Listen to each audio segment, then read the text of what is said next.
안녕하세요. 부자가 되고 싶은 리노입니다. 오늘은 원천징수 영수증을 파헤쳐보는 시간을 가져볼까 해요. 제가 저번 주에 회사로부터 원천징수 영수증을 받았습니다. 그 안에 있는 항목들이 잘 들어갔는지 확인해 보라고 하는데 뭐가 뭔지 잘 모르겠더라고요. 그래서 각 항목을 하나하나 파헤쳐 보면서 어떤 부분에서 세금을 덜 내게 되는지 알아보려고 합니다. 이 영상을 준비하면서 공부한 덕분에 원천징수 영수증에서 누락된 부분을 찾았고 서류를 추가로 제출하여 세금을 100% 환급받을 수 있었습니다. 원천징수 영수증을 확인해 보라고 할 때에는 꼼꼼하게 확인해서 세금 환급을 조금이라도 더 받으면 좋을 것 같아요. 그러면 화면을 바꿔서 각 항목들이 어떤 내용인지 확인해 보도록 하겠습니다. 짜잔! 소득세법 시행규칙 별지 제24호 서식에서 근로소득 원천징수 영수증 서식을 가져와 봤습니다. 먼저 제목부터 보시면 원천징수 영수증과 지급명세서가 있는데요. 이 중에서 지급명세서는 국세청에 제출하는 용이고 원천징수 영수증이 저희가 보는 겁니다. 근로소득 원천징수 영수증에 체크가 되어 있고 그 중에서도 저희는 소득자 보관용입니다. 그러면 바로 오른쪽 부분을 보도록 할게요. 거주 구분에서는 한국에 거주하고 있는지를 확인합니다. 거주지국은 대한민국이라고 적혀 있지요. 거주지국 코드는 KR입니다. 저희는 내국인이고 외국인 단일 세율 적용하지 않습니다. 혹시나 내가 외국 법인 소속인데 파견 근로자로 한국에 있는 회사에서 일을 하고 있다면 여라고 체크가 되기도 합니다. 그렇지만 저희는 대부분 아니겠죠. 종교 관련 종사자인 경우 여 아니면 부가 됩니다. 국적은 대한민국이고요. 국적 코드는 KR입니다. 세대주인지 아닌지 체크가 되어 있고요. 저는 세대원입니다. 연말정산 구분 부분이 중요한데요. 연말정산을 시행하는 2022년 1월 1일부터 2022년 12월 31일까지 하나의 회사에서 계속 근로하고 있었다면 계속 근로. 이 기간 동안에 단 한 번이라도 퇴사한 적이 있다면 중도퇴사로 체크하게 됩니다. 다음으로는 1번 법인명을 보도록 하겠습니다. 지금 다니고 있는 회사 이름이 들어가게 됩니다. 저는 주식회사 리노라고 적어볼게요. 2번 대표자 성명에는 회사 대표자 이름이 들어가고요. 3번 사업자 등록번호는 땡땡땡땡 들어가게 됩니다. 4번 주민등록번호는 회사 대표자의 주민번호입니다. 3-1번 사업자 단위과세자 여부는 회사에서 알아서 체크를 해주게 되고요. 3-2번 종사업장 일렬번호 역시 회사에서 알아서 체크를 해주게 됩니다. 5번 소재지는 회사 주소입니다. 6번에는 근로자 성명, 내 이름이 들어가게 됩니다. 7번에는 근로자의 주민번호가 들어가게 됩니다. 8번 역시 근로자의 주소가 들어가게 됩니다. 다음으로는 근무처별 소득명세 부분을 보도록 하겠습니다. 주현은 현재 다니고 있는 회사에 대해서 소득명세를 하게 됩니다. 근무처병은 1번에 적었던 회사 이름과 동일하게 들어가고요. 사업자 등록번호는 3번에 적었던 사업자 등록번호와 동일하게 들어갑니다. 근무기간은 2022년도 중에 입사를 한 적이 있다면 입사일부터 2022년 12월 31일까지가 근무기간이 되고요. 2022년 이전 근무를 하고 있었다면 근무기간은 2022년 1월 1일부터 2022년 12월 31일까지입니다. 감면기간은 법에서 정한 감면기간에 따라서 나오는데요. 정확히 어떤 감면기간인지는 확인하지 못했습니다. 혹시 아시는 분 있다면 댓글로 알려주시기 바랍니다. 13번 급여를 보도록 하겠습니다. 급여에는 연봉이 들어갈 수도 있고요. 혹은 중간에 연봉이 바뀌었다 하시는 분들은 2022년에 받았던 세전 총급여를 얘기합니다. 여기서 총급여랑 연봉에는 월급 명세서에 나오는 비과세 부분은 포함되지 않습니다. 이거는 저희가 식대가 있잖아요. 올해부터 식대가 10만원에서 20만원으로 비과세가 올랐다고 하죠. 그 10만원, 20만원은 여기 급여에 포함되지 않습니다. 이 영상에서는 예시를 들기 위해서 급여는 3천만원이었다고 설정해 보도록 하겠습니다. 상여는 상여금이고요. 쉽게 계산하기 위해서 상여금은 없다고 하겠습니다. 인정상여도 없다고 하겠습니다. 인정상여에는 이 아래 부분이 해당이 되는데요. 이것 모두 다 수익이 발생한 경우이기 때문에 이런 부분에 해당하시는 분들은 혹시 금액이 잘못 들어오진 않았는지 확인해 보시면 좋을 것 같습니다. 그래서 16번 총계는 수입의 총 금액을 작성하면 됩니다. 저는 예시를 들기 위해서 간단하게 3천만 원이라고 적겠습니다. 혹시 위에서 중도퇴사라고 적으셨던 분들은 여기 오른쪽에 종전회사에서 있었던 소득도 작성을 하게 됩니다. 다음으로는 비과세 및 감면 소득명세를 보도록 하겠습니다. 비과세는 말 그대로 세금을 매기지 않겠다는 뜻인데요. 그렇기 때문에 이 부분은 세금 책정과는 관련이 없는 부분입니다. 그래서 얼마가 나왔는지 있으신 분들은 확인해 주시면 될 것 같고요. 대부분의 사람들은 없을 거라고 생각이 됩니다. 세액명세를 보도록 하겠습니다. 이 세액명세는 원천징수 영수증의 요약본이라고 생각해 주시면 될 것 같습니다. 그래서 72번 결정세액은 이 페이지에서 나의 소득과 세액 감면이 모두 된 다음에 정해진 세액입니다. 내가 내야 하는 세금이 되겠습니다. 그런데 저희는 원천징수로 월급 때마다 세금을 내고 있었잖아요.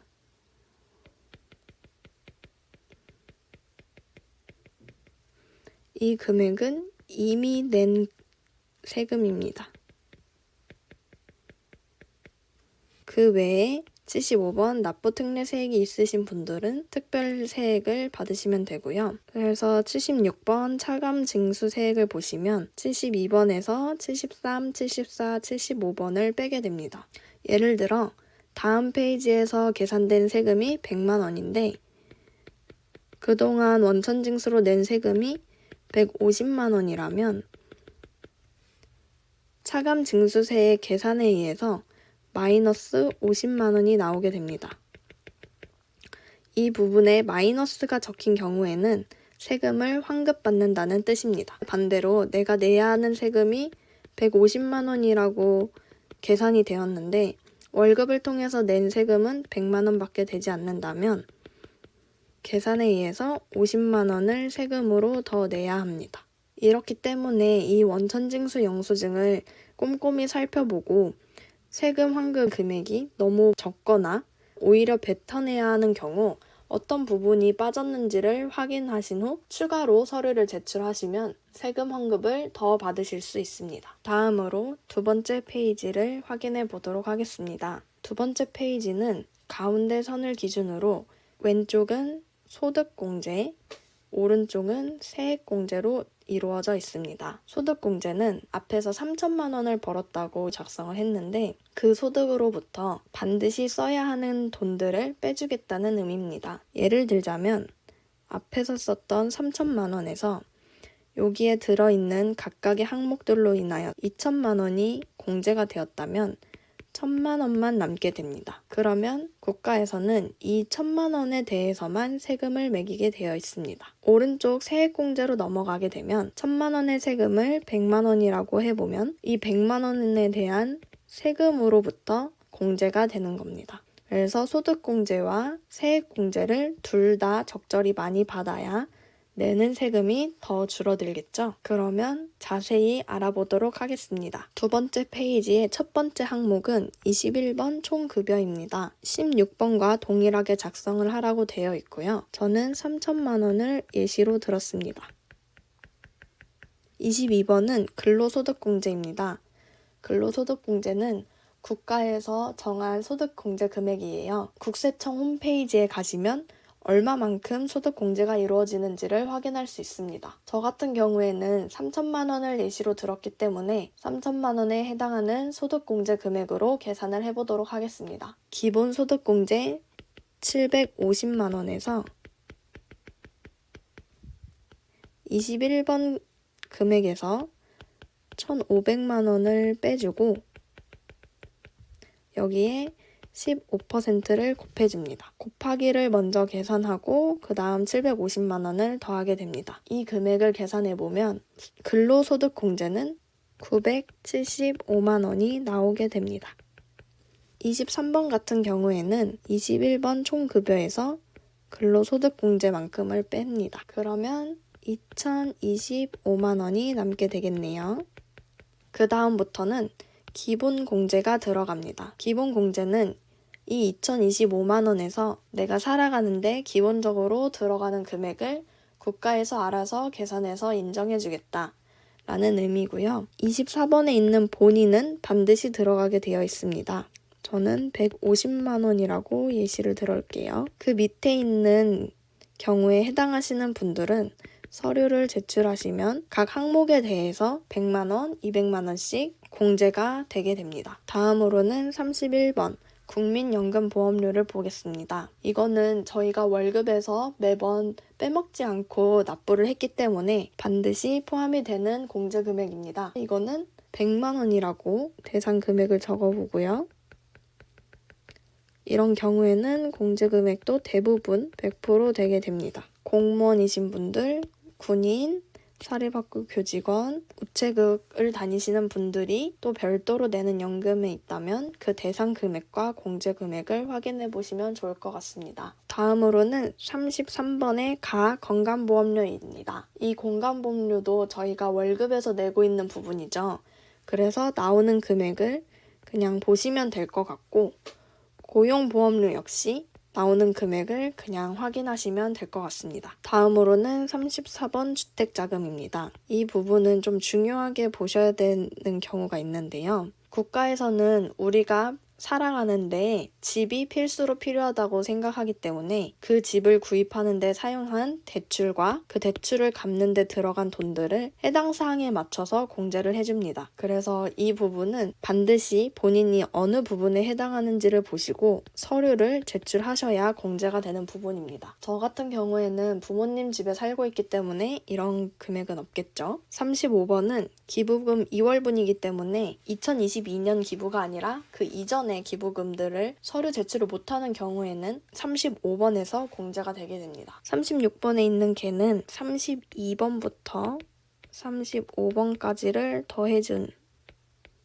금액이고요. 어차피 36번에 해당하는 부분은 저는 여기밖에 없기 때문에 150만 원이라고 잡아보도록 하겠습니다. 37번에 차감소득 금액이라는 부분이 있는데요. 아까 위에서 근로소득 금액을 계산했잖아요. 근로소득 공제를 기본적으로 해준 것 이외에 위에서 쪼르륵 소득 공제를 받으려고 작성했던 부분이 차감소득 금액이 됩니다. 그래서 23번에 있는 근로소득 금액에서 24번부터 쭉 빼준다고 생각을 하시면 됩니다. 저는 해당 사항만 적어볼 건데요. 24번이 해당되고요. 31번이 해당되고요. 그리고 36번이 해당됩니다. 이렇게 계산을 해보면 23번인 2,025만 원에서 기본 공제 150만 원을 빼주고 100만 원을 빼주고 보험료와 주택자금을 합한 부분인 150만 원을 빼주게 됩니다. 이렇게 계산을 해보면 저의 차감 소득 금액은 1,625만 원이 되네요. 다음으로 그 밖의 소득공제를 보도록 하겠습니다. 그 밖의 소득공제에는 연말정산 간소화를 통해서 제출했던 것 중에 나의 생활비가 여기에 들어가게 됩니다. 그래도 순서대로 38번 같은 경우에는 사회초년생 분들은 해당 사항이 없습니다. 왜냐하면 여기 있는 개인연금저축은 2001년 이전 개인연금저축을 가입할 당시에 만 20세 이상이었던 사람이 가입한 경우가 해당이 됩니다. 39번 소기업 소상공인 공제부금은 해당되시는 분들은 서류를 제출하시기 바랍니다. 40번의 주택마련 저축소득공제가 있는데요. 여기 같은 경우에는 무주택이면서 세대주인 경우에만 해당이 됩니다. 이것도 서류가 필요합니다. 투자를 하는 경우 우리 사주조합 출연금 이것도 투자지역 그리고 장기 집합 투자증권 저축 하는 경우에는 서류를 제출해서 소득공제를 받으실 수 있고요. 42번 신용카드 등 사용액이 저희가 간소화 자료로 제출했던 것 중에 생활비로 사용되는 부분입니다. 1년 동안 사용한 금액을 350만 원이라고 예시를 들어볼게요. 이렇게 되면은 46번에 있는 그 밖의 소득공제계는 38번부터 45번까지를 더한 금액이 됩니다. 저는 350만 원만 해당이 됩니다. 47번에는 소득공제 종합한도 초과액이 있잖아요. 이거는 제가 찾아보니까 2천만 원이더라고요. 그래서 웬만한 사람들은 해당 사항이 없지 않을까 생각이 듭니다. 47번 여기까지가 소득공제였습니다. 여기 소득공제에서 계산한 금액들을 가지고 오른쪽으로 넘어가서 보도록 하겠습니다. 오른쪽 맨 위에 48번은 종합소득 과세표준입니다. 왼쪽에서 소득을 산출해서 공제를 받을 것들을 싹 깎았죠. 저는 왼쪽에서 받았던 것들을 다 빼고 나면은 1,275만 원이 남게 됩니다. 총 급여는 3천만 원을 받았지만 소득공제를 통해서 세금 계산은 1,275만 원에 대해서만 하게 됩니다. 49번 산출세액을 보도록 하겠습니다. 이것도 국세청에서 그 금액을 확인할 수 있는데요. 가장 기본이 되는 1,200만 원 이하에는 6%의 세금이 부과됩니다. 그런데 저는 1,275만 원이잖아요.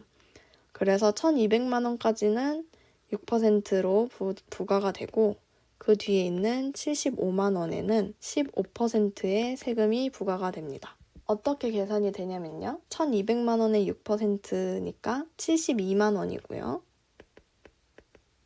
그리고 75만 원의 15%니까 11만 2,500원이 됩니다. 제가 내야 하는 산출세액은 83만 2,500원이 나오게 됩니다. 세액 감면은 소득세법, 조세특례제한법, 그리고 52번 조세특례제한법 제30조. 이게 바로 중소기업 청년에 대한 혜택인데요.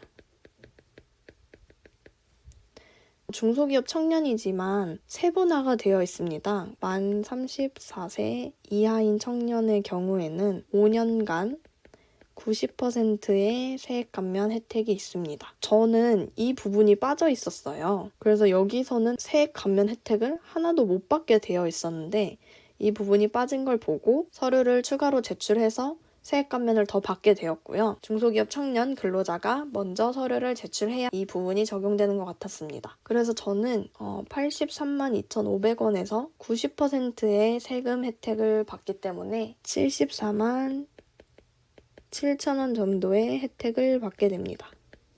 사실상 대부분의 세금이 52번에서 감면되었다고 볼 수 있습니다. 이에 53번에는 조세조약으로 감면받으실 수 있는 부분도 있습니다. 54번 세액감면계를 보면 50번에서 53번을 모두 더한 부분입니다. 저는 74만 7,000원이 있습니다. 이렇게 되면 사실상 8만 원밖에 세금이 안 남았거든요. 하지만 앞으로 세액공제 부분이 남아 있습니다. 세액공제 제일 첫 번째로 55번의 근로소득에 대한 세액공제가 있는데요. 이거 역시 국세청에서 그 기준을 찾아볼 수 있겠습니다. 근로소득 같은 경우에는 간단하게 산출세액이 130만 원 이하로 나오면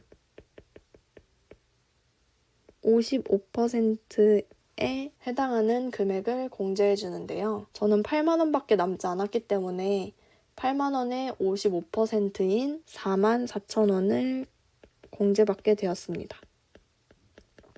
그리고 공제 대상 자녀가 있는 경우, 출산을 하거나 입양이 있는 경우 자녀 부분에 대해서 공제를 받을 수 있고요. 여기에 연금계좌 부분이 있습니다. 모든 연금계좌, 퇴직계좌가 되는 게 아니고 57번, 58번, 59번에 해당하는 계좌만 세금 공제가 됩니다. 그래서 이거는 서류를 확인해 보시고 해당이 되는지 안 되는지 꼭 물어보셔야 됩니다. 그러면 특별세액공제로 넘어가도록 하겠습니다. 제일 처음에는 보험료가 있는데요. 저희는 대부분 보장성 보험을 들고 있을 거고 공제 대상 금액은 내가 낸 보험료 전체가 아닙니다. 전체가 아니고 최대 100만 원까지가 공제 대상 금액입니다.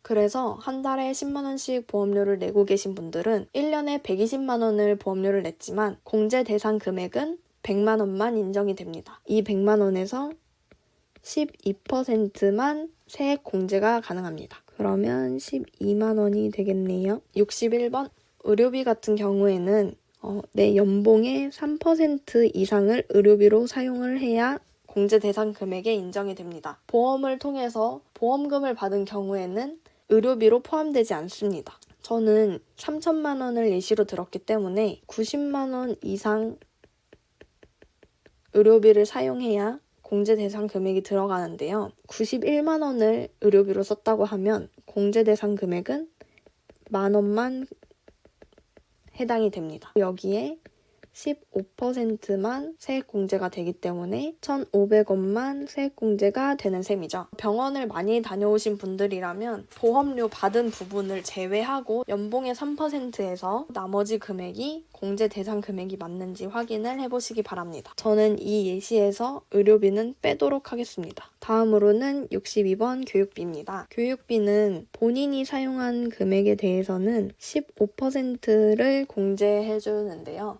만약에 100만 원을 내 교육에 썼다고 하면 이거의 15%인 15만 원만 공제가 되는 형식입니다. 본인의 자녀나 부모님에게 교육비를 사용하는 경우 그리고 장애 아동을 위해서 사용하는 경우가 있는데요. 그런 경우에 얼마가 세액공제가 되는지 국세청 홈페이지에 나와 있으니 그것을 확인해 보시기 바랍니다.